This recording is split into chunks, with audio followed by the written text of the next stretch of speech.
Hi, everyone, and welcome to another episode of Driver Stories. A lot of people wonder how drivers can stay healthy while they're out on the road. So today we decided to catch up with one of our team drivers, Natacha Istre.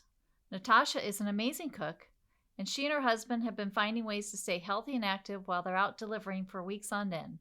So with that, let's jump into it.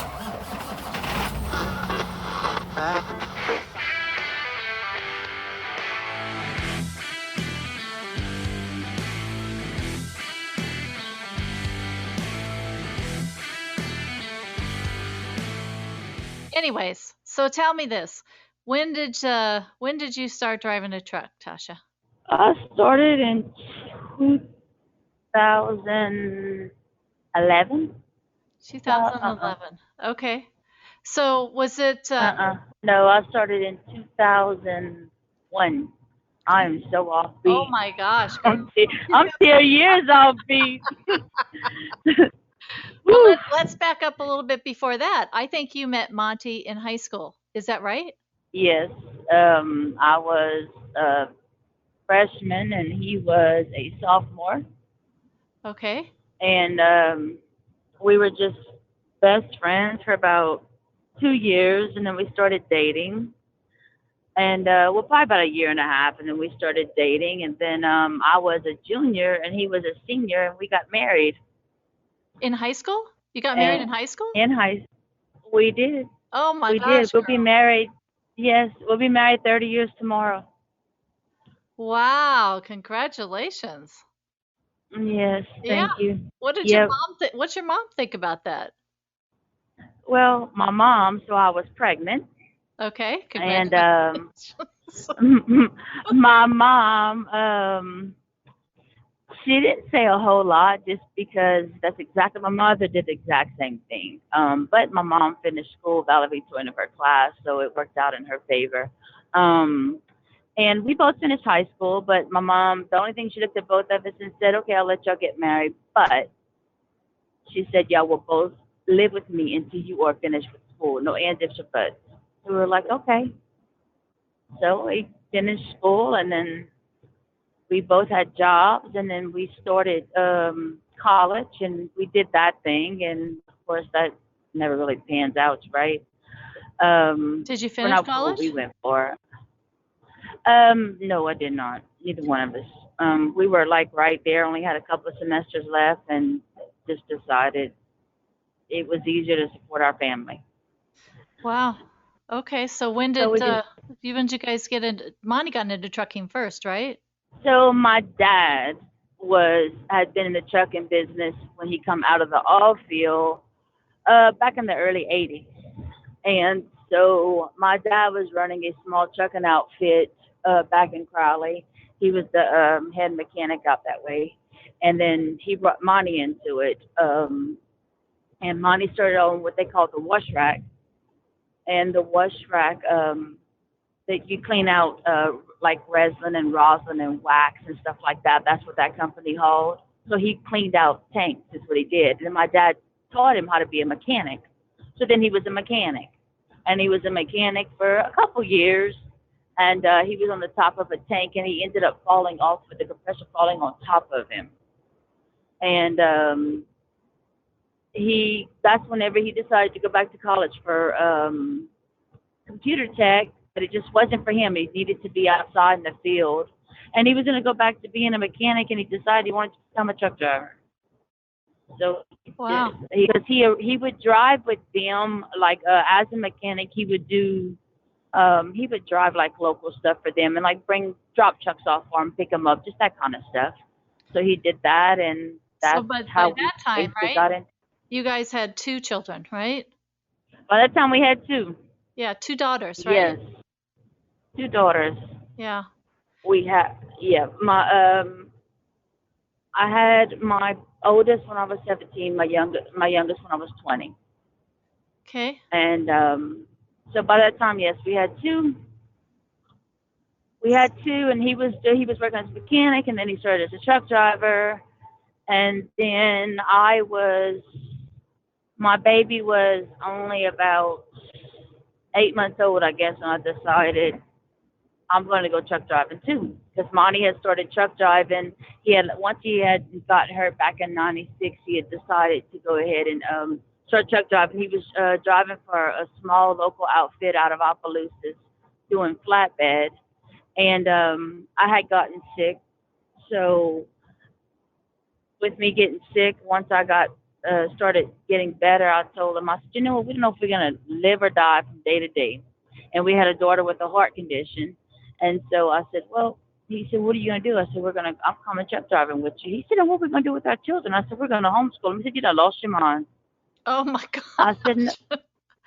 I Wow. said, no, that's exactly what we're gonna do, and that's exactly what we did. We found a company. I went to truck driving school, and then we took both of our kids with us, and I homeschooled them on the truck, And they and didn't have any we did problem that. with you guys having those little kids in the truck with you? Oh no, no, no. We taught our kids so much on the road as far as for geology, geographical stuff. Just a whole. It really turned into a positive and a negative. So the positive was we got to teach them so much to do with like science and history out on the road. They've got to see so much whenever they were little. Um, it was it was a good thing, but then I do have my regrets because I feel like those few years of my kid's life, we only did it for a few years, but I feel like those few years of my kid's life wasn't worth bringing them out here on the road. But back in those days, the road was different than it is today. I would tell anybody never take your children out here, never. This would be something that, especially with the way it is today compared to back, almost 20 years ago. So you literally It, brought those kids with you in your truck over the road, and you did that for a couple of years, and then what did you do? And then they said, "Mama, we want to go home and go to school." So we went home. We built a house, put our kids in regular Uh-huh. private school back home, and I went to work at a mechanic shop with my dad. My dad had his own mechanic shop by this time, and I went to work for my dad at the mechanic shop. And Monty, he ended up in Iraq, and he went drive trucks. He went haul what they call heads. It was 48 wheels that was on there. They had 48 wheels between the truck and the trailer, and he did that for about a year and a half in Iraq. Wow. And yep, so I worked with my dad at that point in a mechanic shop, learned a whole bunch of new gadgets to do in mechanic shop, and while my kids went to school, and then I started driving school buses, and then I did the school bus. I'll bet you had those kids on that bus whipped into shape. Yeah, because believe it or not, I got thrown the worst route that there was in Crowley. It was the route that, believe it or not, the bus driver before me, the reason he quit is because the dad put a gun to the man's head. Oh my I gosh. had the work. Yeah, but my boss knew me so well. He said, "I'm not worried about you." He said, "You'll handle that." He said, "Because you ain't gonna mess with none of them." I said, "No, you're right, I won't." But the sad thing is, once you get to know the kids, they act out, they act, but it's all about they just need some stability in their life, some love in their life, because 90% of what I hold is what's for the children. These kids were, they either had mom or dad in jail or mom or dad dead. Grandma was raising them. Mama had 50 different men living in and out the house. It was those kind of children. It was really a sad situation. Um, Wow. so when I left, it was kind of sad when I left because then they still kind of and still helped me a lot of a few of them's life, which was a good thing. Me and Monty actually ended up with an extra daughter out of it. We had one that she just she I don't know what it was, but we just grew to this kid, and she was 5 when she started riding my bus. Her mom was an alcoholic, and her dad ended up committing suicide. And so from 5 years old, by the time she was about 7, I was mom and Monty was Papa Bear. So we have that one. She's now 21. We actually put her through school and took care of her, and we still do. And so Huh. she's like a third one that I just did give birth to. Wow. That's really cool. So after So the school bus, then what happened? so while I was driving school buses, once Monty had came home from Iraq, he started driving all field. He was doing salt water for Okay. a little local company back home, and so I did the same thing. I would do that like on the weekends while I would do school buses, and then he would and he but he drove this every day from about 2 o'clock in the morning till about 9, 10 o'clock at night every single day. He got off 6 days a month, and it was hard work. You know, he made good money, but it was hard work. So when our baby just when she graduated high school, we decided it's time to go back on the road. And I have a great uncle that's been in the cryogenic business for probably 40 years or better. I really don't know exactly how long he's been there. Huh. And he had been after us for so long, telling us we need to come here, we need to come here. So then we got into the cryogenic business, and here we are. We stay here. We will never leave. Yeah. So you first started with Genox, right? Yes, first started out with Genox, and And we then were you, actually one of their first teams. We were the first team to ever haul Oregon for them. They didn't have Oregon teams, and it just grew from there. And then we came to you, yeah, you came and here. and we're here to stay because I don't plan on retiring from nowhere else. Do you still like driving a truck? So I got my days. Yeah, you got your days. I got my days. You know, it's a good job. It's not a bad job. I mean, I encourage any of the younger ones to come out and do it. The money's good. You can't complain about the money. I'm just getting at that age where one day I'm gonna have grandbabies. I'm gonna want to be home. Yeah. Um, it gets tough. You know, it gets tough on some days. But I'm fortunate that me and my husband have a good relationship, and we easy with each other when it comes to driving the truck. So it's pretty simple for us. It's not too bad. You know, it's not like some of these guys that have to come out here and drive without their wives, or you know, they don't they're not able to see their families. Whereas I talk to my girls every day on the phone. It's not like seeing them, but I mean they're grown now. They have their own lives. You know, they have their own homes and stuff. So it's not like I have a little ones to go home and see every day. Anyways, whether I was home or not home, I wouldn't see my kids every single day. Yeah. So So one of the it's things not terrible. that I remember when you first got started is you told me you got a schedule, right? And that's your schedule. And so every time you go to a customer, you tell them this is what we do. So do you remember what I'm talking about? Well, You know? I have conversations all the time. So I do. We do have a schedule, Okay. and we stay on schedule. And it's the easiest thing that we find is staying on schedule. Is the For us, staying on schedule is easier than not being on schedule.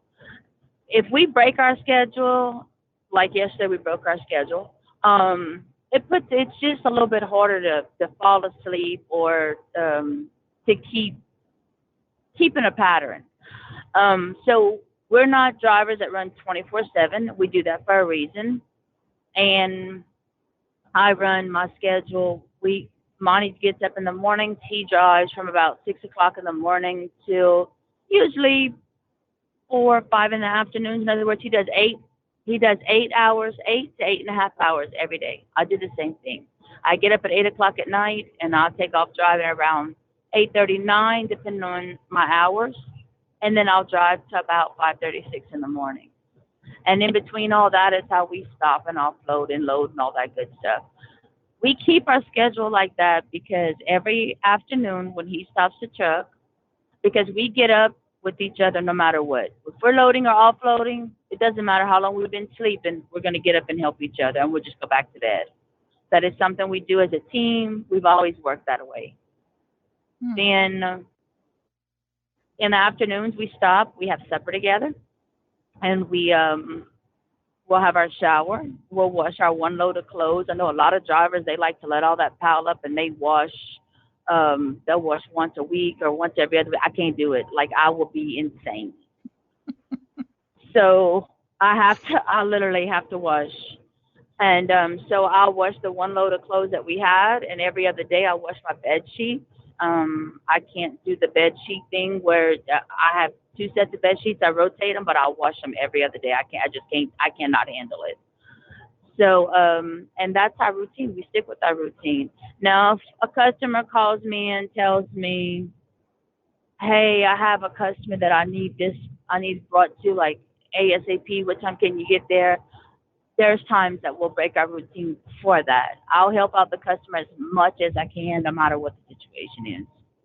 Yeah. But if I don't have the hours, then I'll let them know, you know. So I can't say that we've never taken the 34, but we take it if we have to. We don't like to take a 34 simply because I like my home time.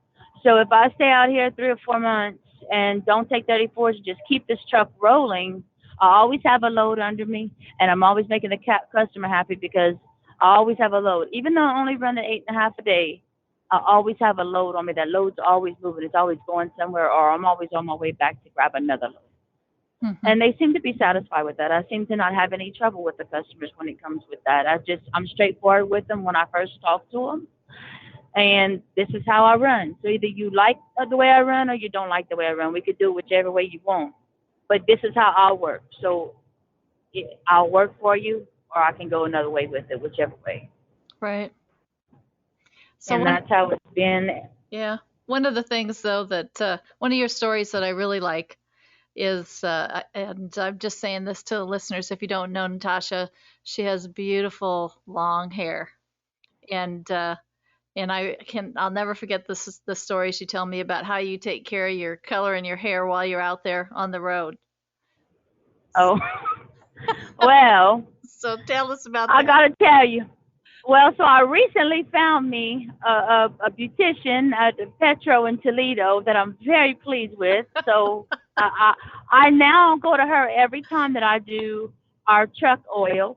But prior to that, so my thing was 45 minutes before we would be getting to the truck stop where we're going to take a shower, I would take my dye out and I would take my iPad out and I'd put my iPad up and use it as a mirror and I'd put my dye in my hair and I'd have it all dyed up and I'd put one little blue caps on or a piece of foil on top of my head and I'd get looked at a little crazy, but my hair was going to get dyed.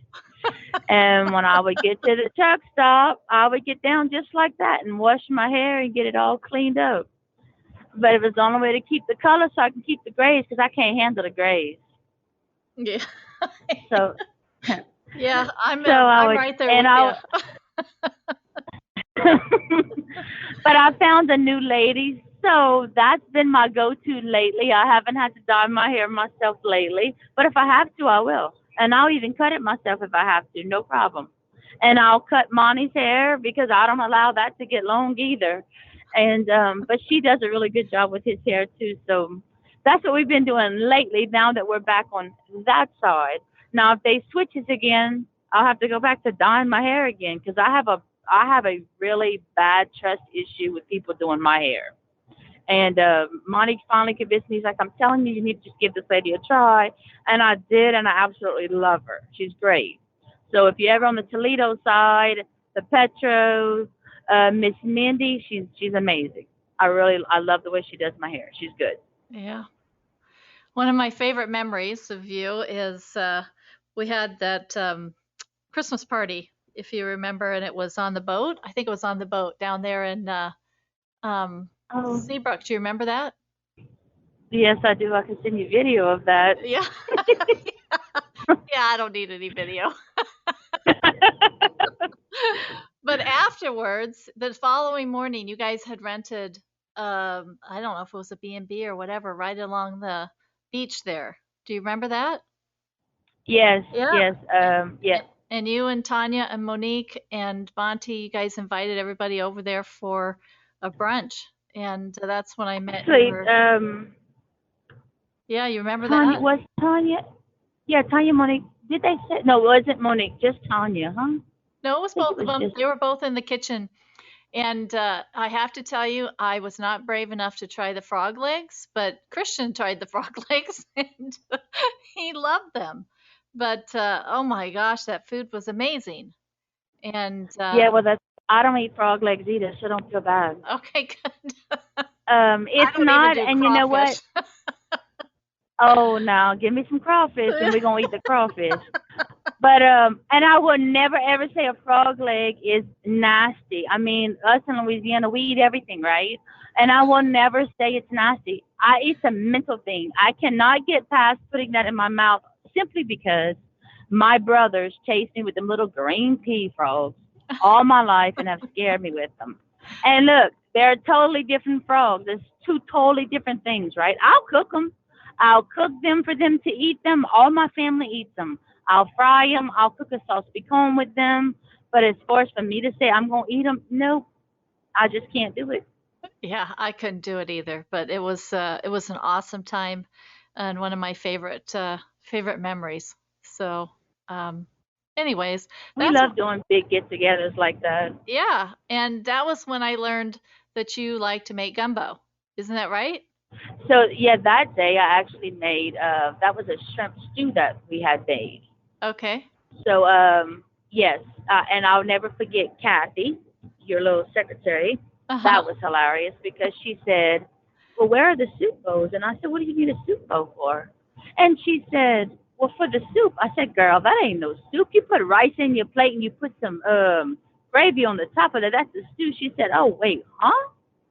So I thought it was kind of cool that somebody thought that was soup, and it was just really full of shrimp and eggs is what was in it.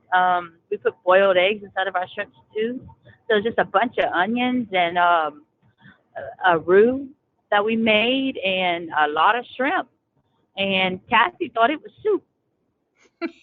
So, and I'll never forget that. I laugh all the time. I will talk about that with just about anybody. And I'm like, yeah, y'all, this northern chick, let me tell y'all, she thought this was soup. Yeah, that's definitely Midwest, isn't it? So when you go Yeah. home, so do you actually make your meals and take them with you, or do you guys eat on the road? So we do both. Okay. I used to do a lot of actual cooking in the truck itself. It's just very time consuming. So it's gotten to the point where when we go home, I'll make chilies, I'll make crawfish etouffees, I'll make shrimp etouffees, stews, soup. We make a lot of soup, a lot of vegetable soup, a lot of chicken soup, tomato soup, red beans. I'll make a lot of different stuff like that, and then I have these little bowls, and I freeze it. And I do a lot of that also for my kids because, Mama, we don't get you cooking often enough, so they got it in the freezer at home. So they'll go home and take a whole bunch of stuff over out the freezer. But I'll cook big pots at home, and then I'll freeze a lot of it, and then I'll fill up my little ice box in the truck, and it keeps it frozen as long as you have it on super high. The ice box will stay; it'll keep everything frozen, but you're putting everything in there frozen. So that's how we eat a lot of our meals. Between that, and then um, we'll sit down in the restaurants, and will eat in the restaurants. But since COVID happened, there's a lot of places that are closed. Like it's a lot of fast food now, and we're not fast food eaters. Yeah. Um, we will do Subway. We'll do the salads from Subway. But if the restaurants are open, we normally go in there. But we're pretty good at we find truck stops that have restaurants around them, and we'll walk to the restaurants. We do a lot of walking. We'll walk to a lot of restaurants. Um, that's something we like to do. So, well, it might be it's not ever really that far. I'd say no further than about a block that we'll normally walk. And depending on where we at and the time frame that we have, sometimes we'll take Uber over to a restaurant. Um, so that's mainly how we eat now on the truck, just because it's just gotten to where it's a lot to cook on the truck. But I will tell you, cooking on the truck is not a bad thing if you feel like you have more time. But I feel like my sleep is more important than me cooking on the truck. Yeah. So I do have a small crock pot on also have a hot plate on the truck and a pot. And we'll cook depending on, like I said, depending on the time frame and what we have. If we decide we're going to cook, we'll stop at a Walmart or a grocery store that I know we can get the truck into without having to be booted. And basically, I mean, like in the crock pot, I'll throw in there, I'll throw like a couple of pork chops or even maybe some ground meat with an onion in there and throw some potatoes and green beans, and that's supper.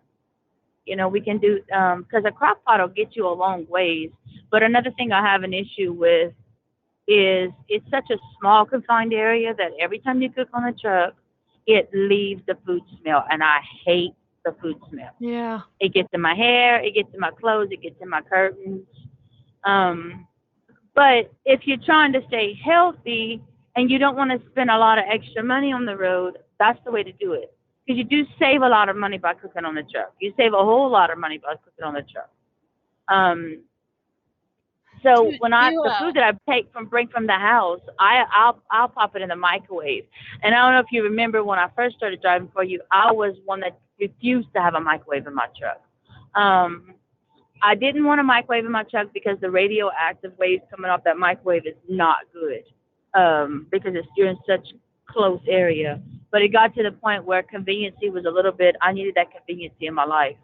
So we ended up with a microwave, and I won't cook in the microwave now. I will not cook in it because I don't want it running for a long time, but I will heat up stuff in the microwave. And I bet you that microwave gets used maybe once or twice a week, if that. And it's only for about maybe 10 minutes at a time, and that's it. So do you find it's hard to get a balanced meal? Like, do you take fruits and vegetables with you, or? So I'm a big berry eater, and berries have a lot of antioxidants in them, which is extremely healthy. And so when you're driving, I mean, any driver knows that when you're driving, you always want to put something in your mouth because it's just like a habit. It's just you need something else besides that driving, right? So you're picking up food and putting it in your mouth. So I find that the easiest thing is as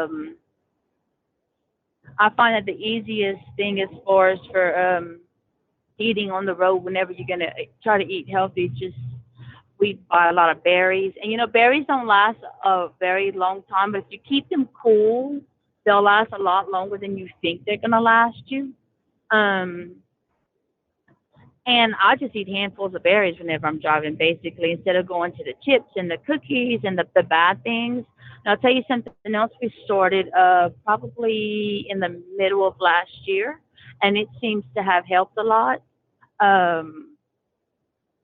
We had started with this called Optavia, and it's a diet meal plan. We don't use it as a diet meal plan.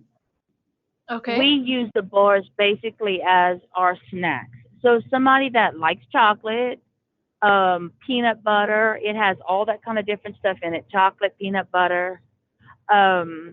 Basically, you eat these things. There's a lot of protein in them. There's a lot of vitamins and protein in them. And then so whenever you're going to eat them, it makes you feel extremely full. So you almost don't want anything in your mouth but gum at that point, right? Because you're full.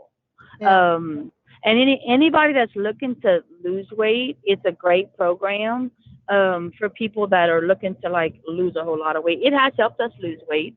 And like I said, it's a nutritious bar is what it is. And you're not a smoker, right? I don't think Monty's a smoker either, right? No. I can't even handle the smell of that. Yeah. But no smoking for us. So how about exercise? Do you guys get a chance to exercise? How does that work? This is our first podcast from actually the truck, by the way, which is really interesting. This is great. Oh, they're usually sitting? Yeah. Usually they're here in the office or something. So this is you're actually talking to us live from the road. Yes, indeed. Yeah. In the middle of Dallas. Yeah. But I'm not driving, so we're good. Yeah, we're good. No, when it comes to exercise, and so they make these little bands in the truck, right? And we have these bands that it's called strength bands, and we use those, and we jog in place in the truck. But the problem, like I was saying earlier, the problem with in the truck and exercising, what happens is for us. So for me personally, when the truck's going down the road and I'm trying to exercise, I get real disoriented. So it's just too much in motion moving, and I am trying to exercise. So we don't really exercise much anymore. But I would encourage, especially these solo drivers. I'm gonna tell you, me and Mike were just saying the other day. We said, boy, if we were the solo drivers or the drivers that didn't run, we said we could just really we could, as far as a solo driver, like, you go and you have your supper, right? And then at the end of your day, and then take off, and I mean, because you see a lot of people do it, like they jog around the truck stops or whatever, but you got to find the safe truck stops, and they would jog around the truck stops or what have you, and Yeah, they would jog. I've seen some guys that Yeah, have done jump ropes. I've seen some that pull on the yes, weight set. I have a team that takes their bicycle with them. There's lots yes. of creative ways to do it. It's just, when your It's truck is it's rolling to 22 hours, it's really hard to find that time, right? Right. It's to make exactly. It's to make that time. But like I said, I encourage anybody to get out and exercise as much as you can. I mean, after if this is me personally, if I was a solo driver, my day would start probably around 1 o'clock in the morning, right? So I can get all my driving in, get my customer taken care of, find me a truck stop, go have my supper early, do some exercise, go have a shower, and then get my rest. Because to me, you have plenty of time, right? As Yeah. team drivers, it makes it a bit different. Some team drivers, they roll their truck 24/7. So there is no time for them to exercise. I mean, even on this little 30-minute break that we got to take, that is some time that you could take to exercise. But honestly, like instance for me, when I take my 30-minute break, I utilize it, right? So I'm putting fuel. I do anything I got to do with my truck during that 30-minute break. I don't stop and take a nap. I don't. We fuel and we go. Hmm. I make my 30 minutes happen within that time frame, just so I can utilize all my time. So utilization of time is a big thing. And when it comes to exercising, some people can do it on that little 30-minute break. Right. So if you can, great. And working out in the truck is not terrible if you can work out in the truck while it's actually moving. It's really it's not a bad thing. It's just to get your body into that mold. So we were doing it, and we did it for so long, and then just fell off the wagon and just stopped doing it completely. And it was like, okay, we were just saying we really need to get back into it because we're getting old. So we need to do something with ourselves, you know. I do. Speaking of getting old, you're coming up on your 30th anniversary tomorrow. You guys got big plans? Work, work. Are you going to go out to eat? I mean, Well, it depends on where we're at. It just all depends on where we're gonna be at that point. So right now we look like we're gonna be loading probably around midnight tonight in West, and then we'll head back up, and we've got to come back towards it. We're going to Fargo, so it's gonna be awful cold. But it just depends on where we at. We'll probably end up somewhere, Missouri, Kansas area, somewhere up in that area. Not too sure exactly where we end up at that point. But yeah, one of the things though that I would say is 30 years later, you still love Monty and Monty still loves you. So, how do you guys keep it going? uh, it's not hard, but it's not easy sometimes either. But we have a good understanding, and usually I can say arguments between us is not a thing that happens very often. not at all. Um, when we do get upset with each other, we both know when it's time to shut up. We really do. We both know when it's time to say, hey, that's enough. But we clown around with each other a lot more than I can ever say that we bicker with each other. I mean, after 30 years, we've been together for, you could say, right at 34. And so with the time frame that we've been together, we know each other. We know each other very well. I mean, our kids even know us very well. You know, they already can predict what's going to happen when if we start cutting up or if we even start fussing. They already know what's going to happen. So, but we get along great. I really can't talk bad about our relationship. And trust and believe me, if I had anything bad to say, I'd let you know. Um, but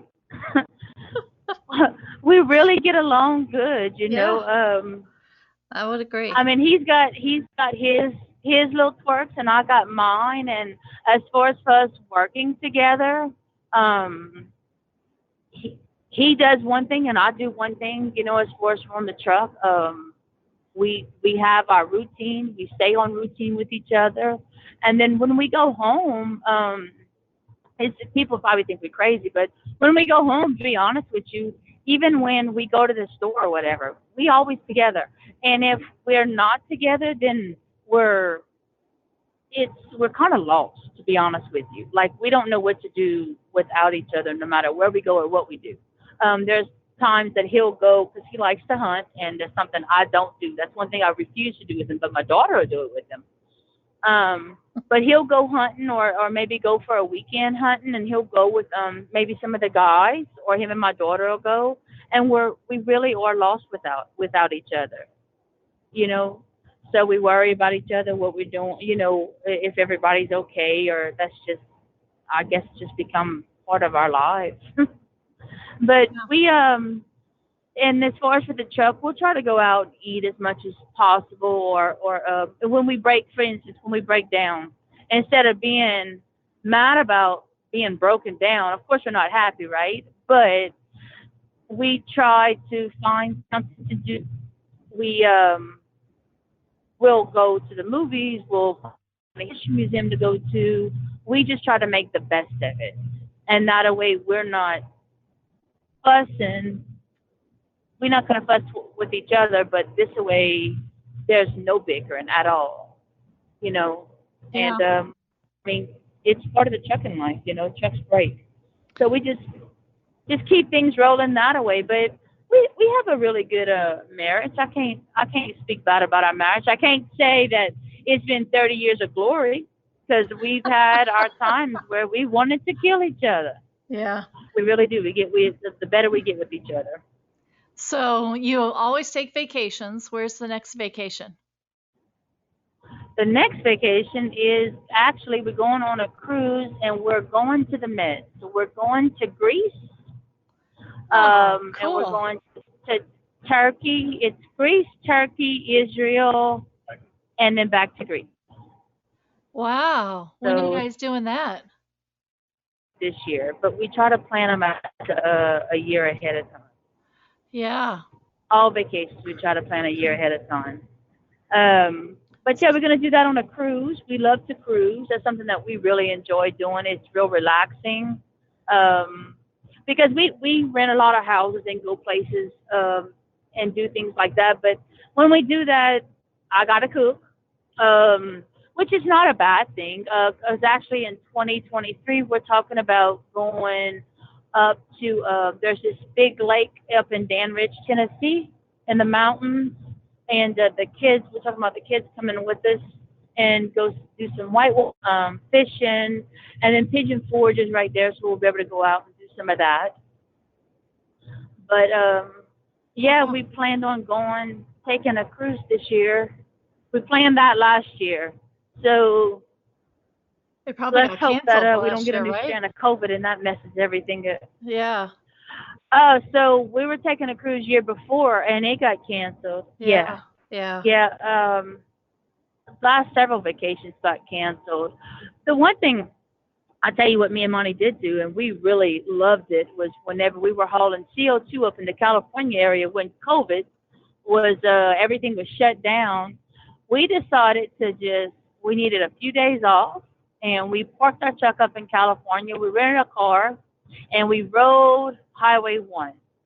We Yeah. did that for 2 days. Isn't that beautiful? We almost didn't find it's amazing. Yeah. Like, I could live there. Yeah. And I was always a person that says I can't live in California, but I think I could live there. Yeah. The coast is absolutely beautiful. Mm-hmm. So yeah, we did that, and that we talk about that all the time. And that was something. I mean, it wasn't a big old vacation. It was just something to get away from work for a little while and away from COVID. But I will tell you, we almost didn't get a place to sleep because you couldn't sleep nowhere unless you were considered an essential worker.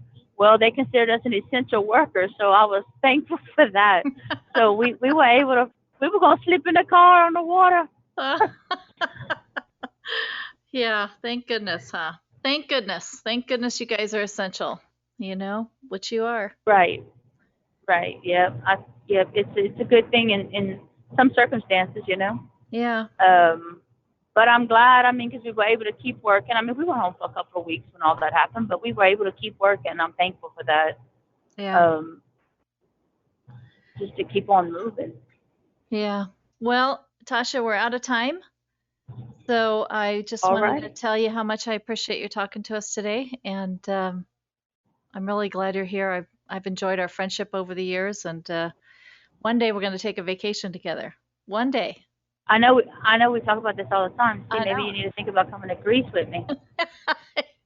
I would love to go to Greece. I'm going to have to send you the info on that. I'm telling you, this is going to be amazing. It's going to be nice. All right. Send it to me. Okay.